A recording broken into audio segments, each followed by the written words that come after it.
Hi everyone, welcome back to my channel. I can't say welcome back to my craft room because today we're going to be working out in the kitchen. I'm going to be making what my kids call the world's best peanut butter and candy kiss cookies for Christmas. So I figured I would share it with you guys while I'm out here making it, and I only have to make like 1,000,000 of these, so let's get started here. So the first thing that you're going to need is the sugars. You need a ½ cup of sugar, regular granulated white sugar, and a ½ cup of packed brown sugar. So I already measured all this out to save some time. And then you need to add, I'm following my recipe here. I found this recipe, actually I wrote on the old book here, in 1989. It was one of those books that you find in the grocery store, like when you're checking out. And it had a recipe in there, and I made a lot of different little changes to it over the years, and it's turned out to be one of our all-time favorites. And next you're going to need a ½ cup of shortening. I used the Crisco shortening. This is like the creamy shortening, not the like Crisco oil or anything. So put in a ½ cup of that.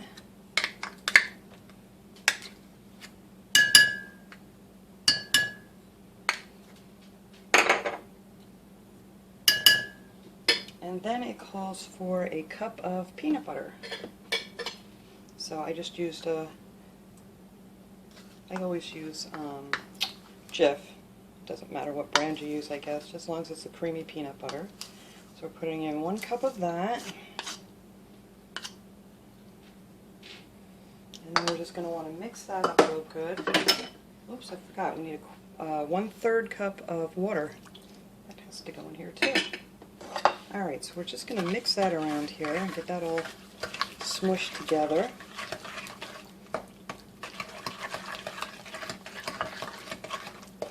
It doesn't have to be, perfectly blended, because once you get the baking mix in here, it'll all come together good.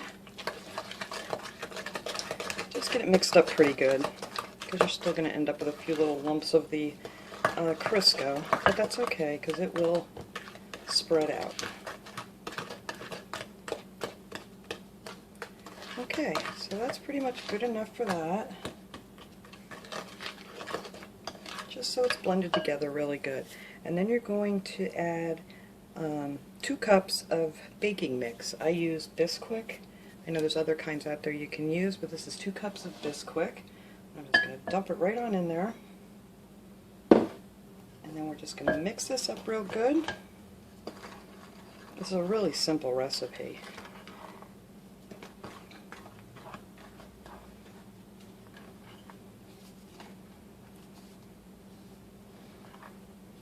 My wrist, of course, is killing me today. You could do this in a, like a KitchenAid or a blend or a mixer of some sort if you want, but I always do it by hand.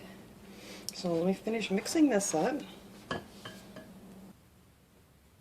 Alright, it's mixed up really good here now.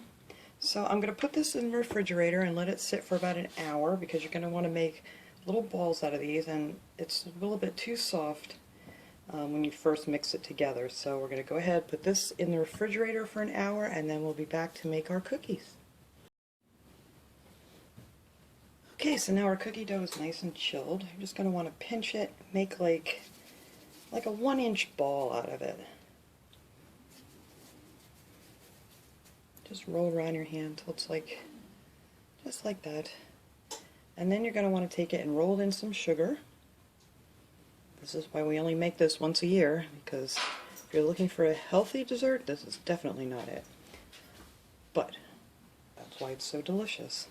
So we're going to go ahead and make a whole bunch of these little 1-inch balls. And you can put these about 2 inches apart if you want, because they don't really spread out very much. They come out pretty, like, well, you'll see, like a little dome when they're finished. So we're just going to go ahead and make our little 1-inch balls and roll them in the sugar.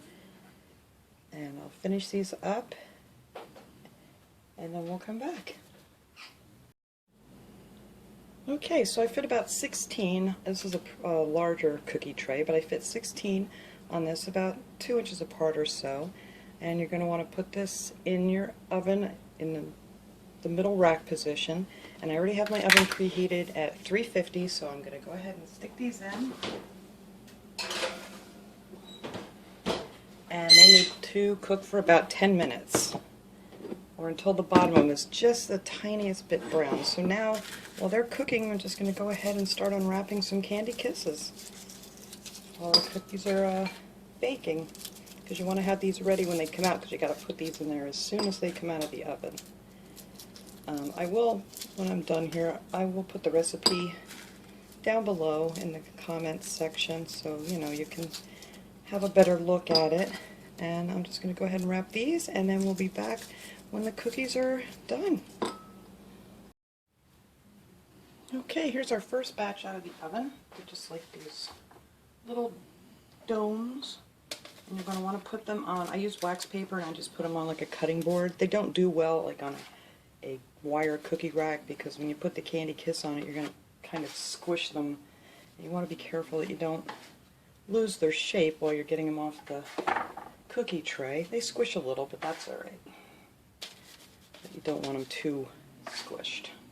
You want that nice dome on there to put your Candy Kiss in. And leave a little space in between so they're not, you know, like squished up to each other. But once you get them on here, you're not going to be able to move them for like, I would say 4 to 5 hours. Because once you put the Candy Kiss on, the Candy Kiss from the heat from the cookie, the Candy Kiss gets really soft, and you gotta wait for that to harden back up again, because if you push on it, it'll squish down to a little nub. Oops. See, this is what the bottom should look like. It's just slightly browned. You don't want it too brown. Alright, so we're just going to take our Candy Kisses, and you just want to wiggle them down in there, like that. If it comes apart a little bit, just push it back together, because then when they cool, it'll be fine. And that's pretty much it. That's all there is to this. The hardest part is just waiting now for the hours for these Candy Kisses to get hard again, which really doesn't happen in my house, because people will be out here, you know, eating them with the smushy Candy Kiss in the middle, which tastes just as good. But I do have that problem of having a few empty spots on my tray before I'm ready to put them away.